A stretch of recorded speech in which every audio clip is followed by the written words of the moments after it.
Eh bien, le bonjour. Bien, le bonjour, bonjour, bonjour à toutes et à tous. Bienvenue dans ce live que j'ai prévu.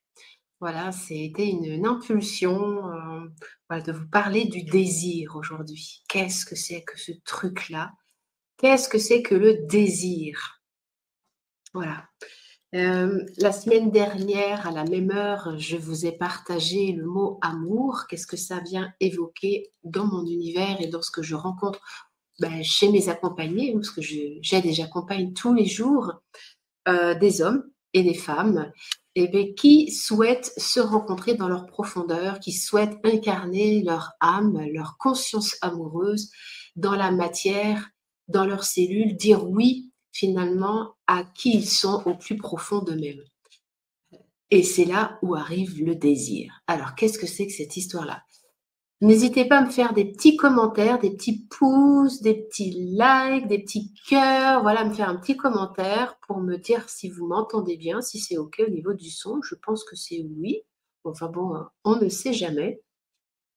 Qu'est-ce que ça évoque pour toi le désir? Mets-moi en commentaire, qu'est-ce que ça évoque pour toi le désir?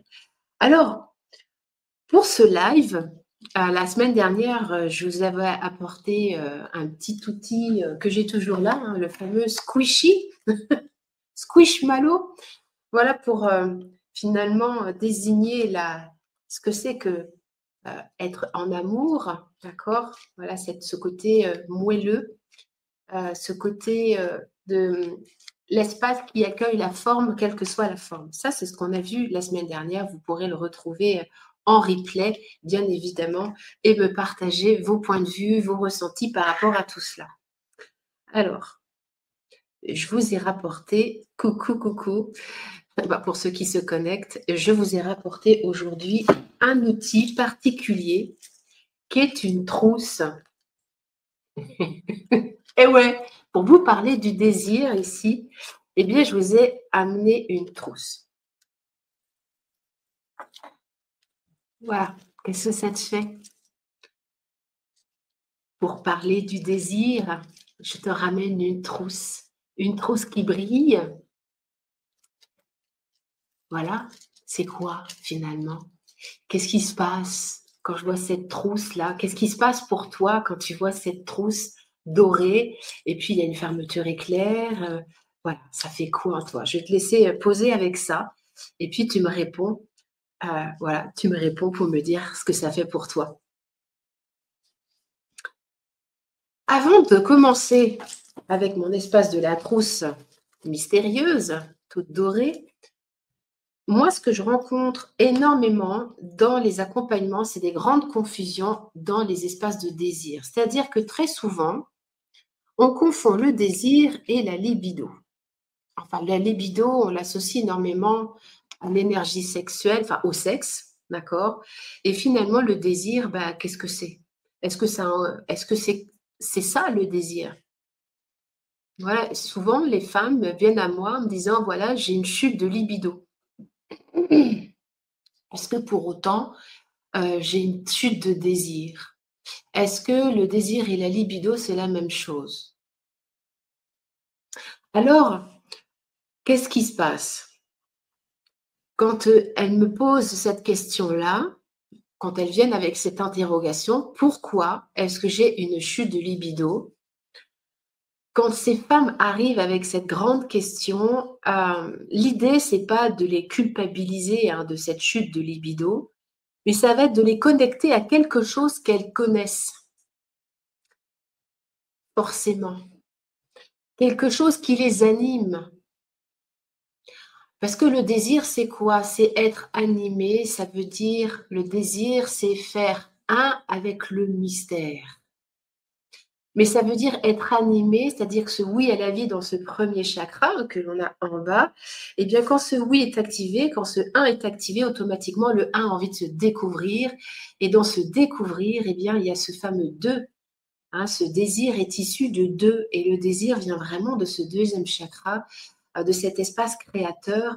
Et souvent, je me retrouve avec des artistes, des entrepreneurs, des entrepreneuses qui ont des chutes de libido, mais en fait, ils sont tellement pris finalement de leur création à rencontrer le mystère de leur création, c'est-à-dire que toute leur énergie passe dans leur créativité, leur création, et forcément, et bien souvent, on peut constater des chutes de libido parce qu'il y a le désir, c'est s'unir avec le mystère de la vie. Et c'est pour ça que je voulais vraiment te partager ça. Moi, j'ai énormément observé Ilena, ma fille. Et quand elle était petite, quand elle était assise dans son parc, juste là derrière, voilà, juste là derrière, je me souviens, je l'observe encore, elle était assise, elle venait tout juste donc de pouvoir réussir à être assise, et puis elle avait un parc ouvert avec, vous savez, plein de jouets, tout ça, elle pouvait vraiment vaquer comme elle voulait. Et puis je la regardais faire. Elle voyait en fait des objets tout autour d'elle, parce qu'elle avait des cubes, des balles, des doudous, plein de choses. Plein de choses qui finalement, elle ne pouvait pas les atteindre, parce qu'elle était assise. Et ce qui motivait finalement son élan, le fait de se mettre à quatre pattes, ou de même, voire même avant de se mettre à quatre pattes, mais de se basculer sur le ventre et de commencer à ramper vers des objets qui lui paraissaient mystérieux, eh bien, c'était la curiosité de goûter le mystère, de goûter ses couleurs, parce qu'il y avait des couleurs, il y avait des choses qui brillaient, donc il y avait une envie, il y avait un désir. Le désir anime la rencontre avec le mystère. C'est parce qu'on est un tel mystère à nous-mêmes que l'on va se rencontrer en allant vers le mystère à l'extérieur. Je répète, on est tellement un mystère à nous-mêmes que l'on va être animé pour aller rencontrer le mystère à l'extérieur, et ce qui nous anime, eh bien, c'est le désir. Désirer s'unir avec l'objet inconnu. Voilà, ce qui brille. Et je me souviens que forcément, Ilena, elle mettait du goût, hein, ça animait tout son corps, voilà, de ramper vers le petit cube, vers mes petites trousses, parce que j'avais des petits objets comme ça qui étaient un peu partout, tout autour d'elle.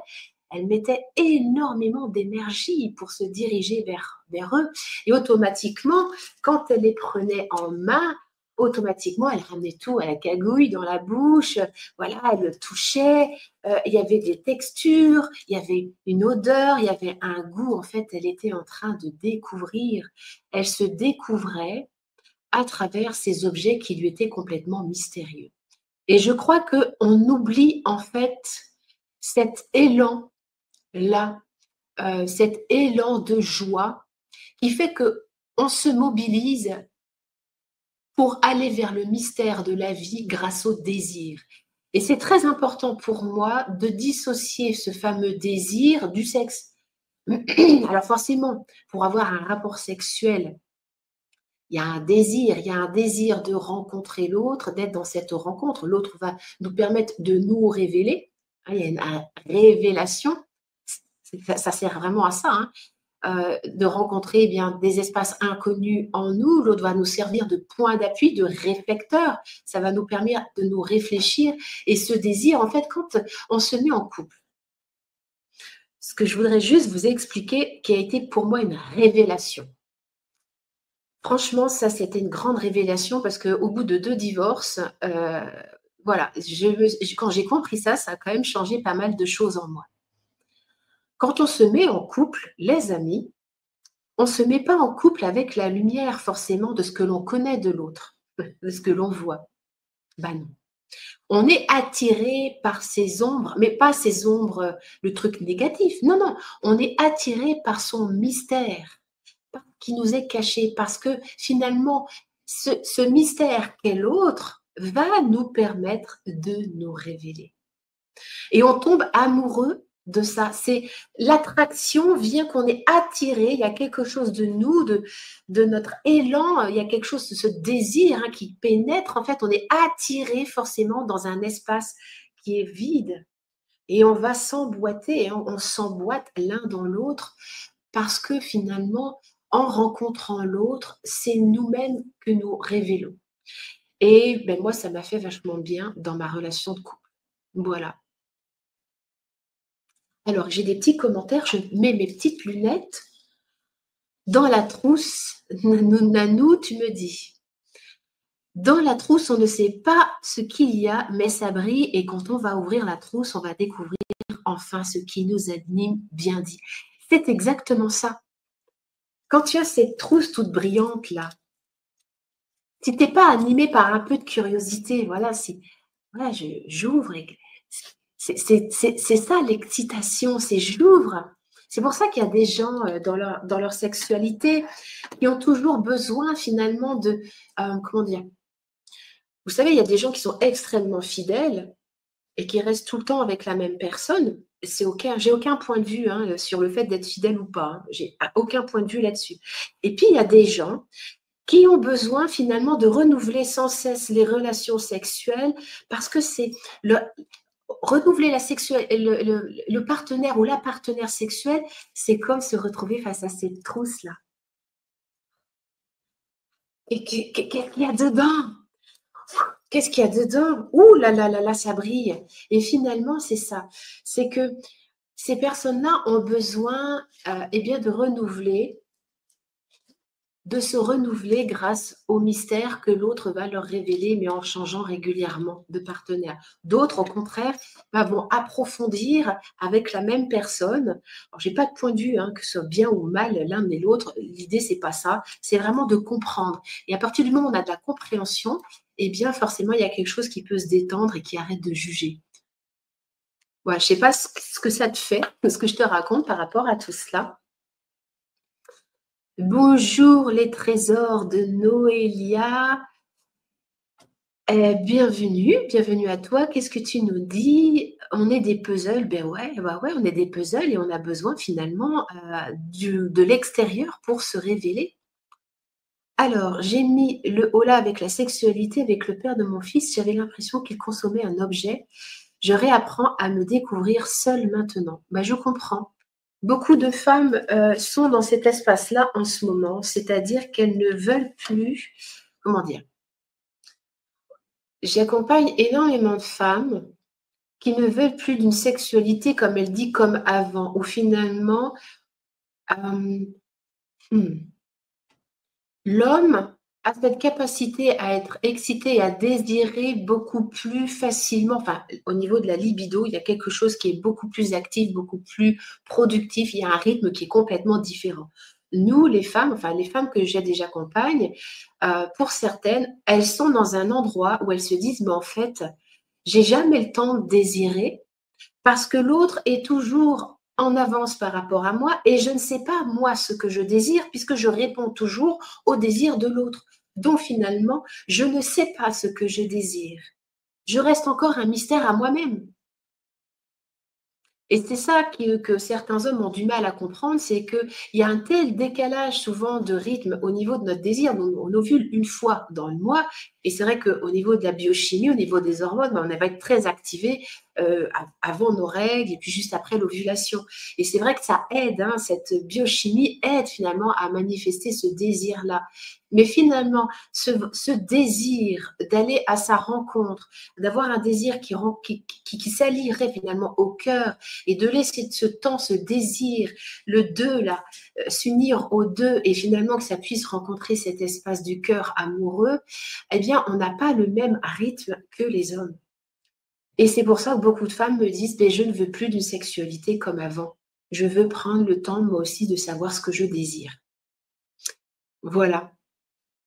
Est-ce que ça te parle, ce que je te raconte là, ou pas du tout? Est-ce qu'il y a quelque chose qui résonne? Est-ce qu'il y a quelque chose qui résonne? Et il n'y a pas de jugement à avoir là-dessus. Ce que je pourrais aussi partager par rapport au désir ou à cette libido. Par rapport à cette libido, par rapport à ce désir, quand on est à l'œuvre avec nous-mêmes, quand on utilise énormément notre énergie de vie pour rentrer à l'intérieur, pour aller rentrer en processus d'intériorisation. En ce moment, on est invité, hein, avec ce solstice d'hiver qui approche, on est invité, comme cette lumière qui diminue, à rentrer à l'intérieur. Voilà, il y a quelque chose qui se ralentit, la sève est descendue dans les arbres, etc., etc. Il y a quelque chose vraiment qui rentre à l'intérieur. Et finalement, bah, cette libido également, ce désir est rentré vers l'intérieur. Il y a un désir de se rencontrer de l'intérieur, d'aller s'explorer de l'intérieur. Et forcément, bah, quand on est dans cette intériorisation, quand on est dans cette exploration, 1, 2, 3, dans cette exploration interne, eh bien, on n'est pas dans ce même élan à vouloir, c'est pas dilapider, mais être dans cette énergie finalement sexuelle comme celle du printemps qui explose dans tous les sens. D'accord? On prend soin de notre énergie de vie, on est à l'intérieur, on en prend soin. Et finalement, c'est vrai qu'au niveau sexuel, peut-être, ça peut être un petit peu moins actif. Et c'est normal. De la même façon, quand on est en grand travail, par exemple, moi j'accompagne beaucoup les hommes et les femmes qui sont dans cette résilience des énergies d'abus. Quand on est dans cette période-là, je suis désolée, mais c'est le désir, en général, on rencontre des grands moments de berne. Voilà, c'est-à-dire qu'il y a des moments où il faut complètement. Cet espace sexuel a tellement été contaminé finalement par l'abus, il y a tellement eu un espace de sidération qu'il faut un certain temps. Et donc, dans ce temps-là, ce temps, c'est de l'amour, c'est comment je l'explique à mon partenaire ou ma partenaire. D'accord? Parce qu'il y a aussi beaucoup d'hommes qui viennent en processus avec moi et qui ont vécu des abus, hein, des abus sexuels ou des abus, quels qu'ils soient. Et finalement, ce temps amoureux où je prends soin eh bien, d'accueillir tous ces espaces de moi qui n'ont pas su dire non, d'accueillir à l'intérieur de moi eh bien, cette conscience amoureuse, cette âme, cette lumière, cette divinité qui donc s'est extraite pour qu'elle soit protégée, ben, ça demande finalement que l'on protège un petit peu cet espace et finalement ben, ce désir vers l'autre peut vraiment aussi diminuer et c'est totalement normal. Donc pas de culpabilité. En fait, ce qui énormément enfin comment dire, ce qui contamine le désir, qu'on soit homme ou femme, c'est aussi la culpabilité. La culpabilité de ne pas se sentir normal, la culpabilité de ne pas se sentir comme avant. Oh, avant, on faisait l'amour 3 fois par semaine. Et puis là, je comprends pas, mais en fait, là, j'y arrive pas, je veux plus, je suis plus comme avant, je suis plus dans le même rythme. Eh bien, ça peut créer finalement une forme de culpabilité. Je ne suis pas normale, c'est quoi mon problème? Moi, j'ai vécu ça, donc je peux vous en parler. Mais il n'y a pas de problème. L'idée, c'est de venir ben, accepter, accueillir que finalement, ben, ce désir ou cette chute de libido ben, qui est là, elle s'exprime, de pouvoir l'accueillir pour ce qu'elle a à nous enseigner de nous-mêmes, de ce qu'elle traduit. Quels sont les changements vibratoires quantiques dans lesquels nous sommes engagés? D'accord? Et décontaminons vraiment notre désir, notre libido de toute forme de culpabilité, c'est le poison. Voilà. Alors, j'ai d'autres petits commentaires. Qu'est-ce qu'il y a là? Oui, exactement, merci. Alors, hop, hop, hop. J'ai ce message. Merci d'ailleurs pour tout ce que vous nous offrez sur votre chaîne. Je suis capable d'avoir un orgasme avec une discussion profonde, moi. Eh bien, super, magnifique. Merci pour ton partage et ton témoignage. Tu dis également, oui, exactement. Merci, ça me parle beaucoup. Je n'adhère plus avec le caractère obligatoire du sexe dans une relation de couple, ce ciment que beaucoup prônent. Ouais, merci. Ah, ouais, ouais, ouais, ouais, ouais, ouais, ouais, ouais, ouais, ouais, ouais. Alors, ça ne veut pas dire que le sexe n'est pas important, mais c'est vrai qu'on a tellement mis la sexualité comme étant le ciment ou comme un devoir conjugal qu'en ce moment, avec, comment dire, ce qu'on vit en ce moment avec cet espace du consentement, c'est une grande révolution. on vit une grande révolution, tout d'un coup, on se rend compte, au bout de 5000 ans de patriarcat, que tiens, bah, effectivement, le consentement, c'est quoi ce truc-là? Que la femme ou que l'homme doit être dans son consentement conscient et dans son corps pour pouvoir dire un vrai oui ou un vrai non. Bah, c'est complètement nouveau, hein, ce qui nous tombe dessus. Alors on va essayer de créer des lois à la suite à la loi, enfin je veux dire à l'affaire Mazan. Donc c'est bien de commencer par poser des lois, poser des choses pour, clarifier les choses intellectuellement, mais c'est comment en suivant, eh bien nous allons incarner, eh bien ce consentement. Qu'est-ce que ça veut dire ce consentement dans le corps? Concrètement, ça veut dire quoi? Et c'est vrai que, bah, quand tu signes au mariage, bah, c'est pour le meilleur et pour le pire et puis tu as surtout ce fameux, le poids du devoir conjugal et puis on nous apprenait aussi, oh là là, j'entends là, ça me fatigue de voir, toutes ces vidéos où finalement, hem, quand tu as du sexe, tu vieillis moins vite. De faire des espèces de raccourcis sur la sexualité, de mettre des espèces d'injonctions de culpabilité, c'est-à-dire si tu as pas de sexe, donc tu es pas normal, donc voilà, tu es pas normal et en plus tu vas vieillir plus vite. Bah, je suis pas d'accord.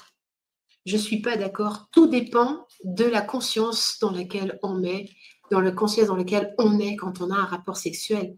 Est-ce que c'est un désir qui est né d'en bas et qui a rejoint le cœur et qui peut s'exprimer justement, inviter le divin à nous rencontrer? Ou est-ce que j'ouvre les cuisses pour faire plaisir à mon ou ma partenaire? Euh, voilà.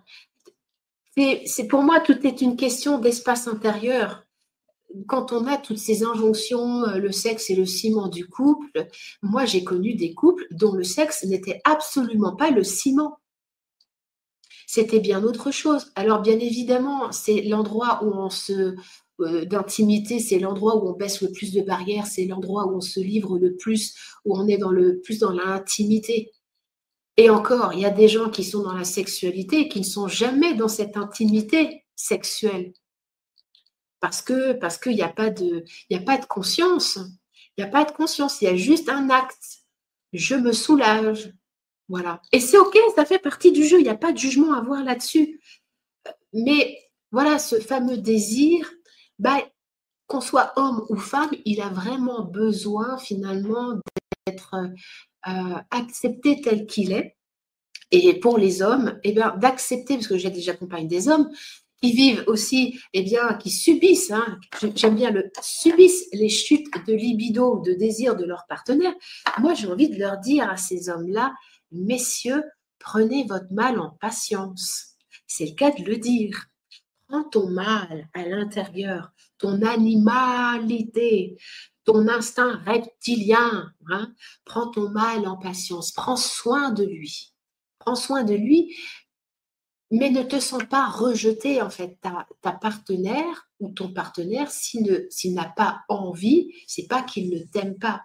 Ça n'a rien à voir. C'est parce qu'à l'intérieur de lui ou d'elle, en ce moment, eh bien, ce n'est pas disponible. Et peut-être que le fait d'attendre et de prendre soin, de mettre de l'amour, peut-être sur eh bien, des blessures de rejet, blessures d'abandon, blessures de trahison. Peut-être que si ces blessures-là, on en prend soin quand on est un partenaire qui a plus de libido que l'autre, eh bien, on peut laisser l'autre finalement émerger à son rythme. Et est-ce que ça serait pas ça, l'amour, finalement? Et j'en reviens à la semaine dernière, mon live sur l'amour, d'accord? De prendre soin, faire du squishmallow, hein, voilà, prendre soin, finalement, prendre soin de soi, être roux-doudou de cet espace-là, de cette animalité qui a envie, qui est dans ce désir d'aller à la rencontre de l'autre. Parce que les hommes, effectivement, j'accompagne beaucoup d'hommes qui me disent, mais moi, en fait, mais moi, je l'aime comme ça, ma partenaire ou mon partenaire. C'est comme ça que je l'aime, que je lui montre que je l'aime. Parce qu'en fait, à ce moment-là, ben, ils ouvrent tout un panel d'hormones, ocytocine, d'endorphines. Effectivement, voilà, voilà, ils ont envie de partager ce truc-là avec leur partenaire et c'est normal.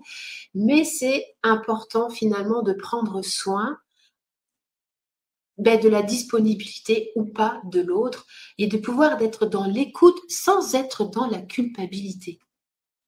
Sans être dans la culpabilité, il n'y a rien de pire que de mettre en jeu finalement un espace de culpabilité où celle ou celui qui ne désire pas comme il faudrait s'en sentirait anormal.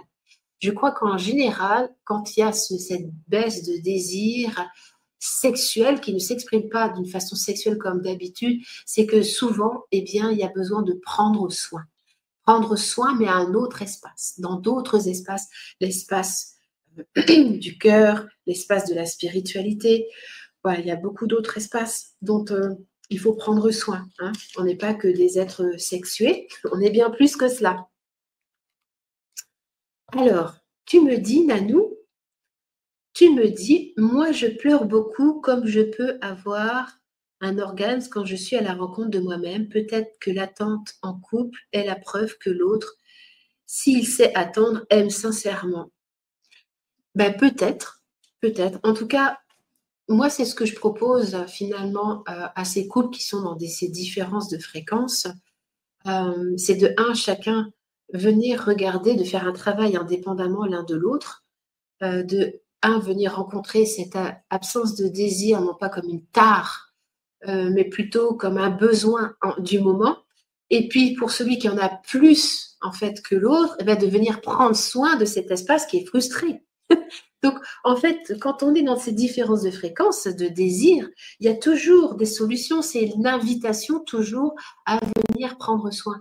Et quand finalement chacun des deux fait sa part de venir prendre soin de cet espace, parce que finalement, quand on n'est pas dans cette union sexuelle et que chacun prend le temps de se goûter, d'aller à l'intérieur et d'alchimiser, on redevient un mystère pour l'autre à ce moment-là. Vous voyez, on redevient un mystère parce qu'on a exploré des nouvelles zones, des nouveaux espaces quantiques, psychiques, vibratoires, émotionnels, tu mets les mots que tu veux. Et finalement, se revenir dans notre unité et de revenir chacun dans notre chaudron, à ce moment-là, eh bien, il y a quelque chose, en fait, il y a à nouveau une attraction qui peut se faire à ce moment-là. Voilà. Voilà ce que je voulais partager avec vous pour cet espace du désir. Hein, elle est sympa quand même, ma petite trousse. Toute dorée. Elle brille de mille feux. Alors, qu'est-ce qu'on a dedans? T'aimerais bien savoir, hein? T'aimerais bien savoir. Alors, d'après toi, dans la trousse de Karine Maurer, qu'est-ce qu'on peut retrouver? Écoute, il y a beaucoup de bijoux à l'intérieur, ça brille. Voilà, il y a des bijoux. Il y a des bijoux et beaucoup de bijoux à l'intérieur. C'est la trousse de voyage de bijoux. Voilà les amis. N'hésite pas à partager cette vidéo, à t'abonner si ce n'est pas déjà fait, à mettre un commentaire sous cette vidéo parce que l'algorithme de YouTube aime bien quand on commente. D'accord? Donc, n'hésite pas à faire un commentaire, à mettre un petit pouce, à partager, à t'abonner parce que ça m'aide, moi, effectivement, à partager encore plus de contenu à plus de monde, plus ma chaîne est connue. Vu qu'il y a beaucoup de contributions gratuites sur ma chaîne YouTube, autant le faire savoir à plus de monde possible. Donc, n'hésite pas à mettre des petits pouces et des petits likes. On se retrouve la semaine prochaine pour un live. On se donne rendez-vous la semaine prochaine. Jeudi prochain, je vais te parler du sacré. Qu'est-ce que ça veut dire le sacré? Le mot de la semaine prochaine, ça sera le sacré. Allez, bon week-end, bonne fin de semaine à toutes. Et à tous. Et à tous.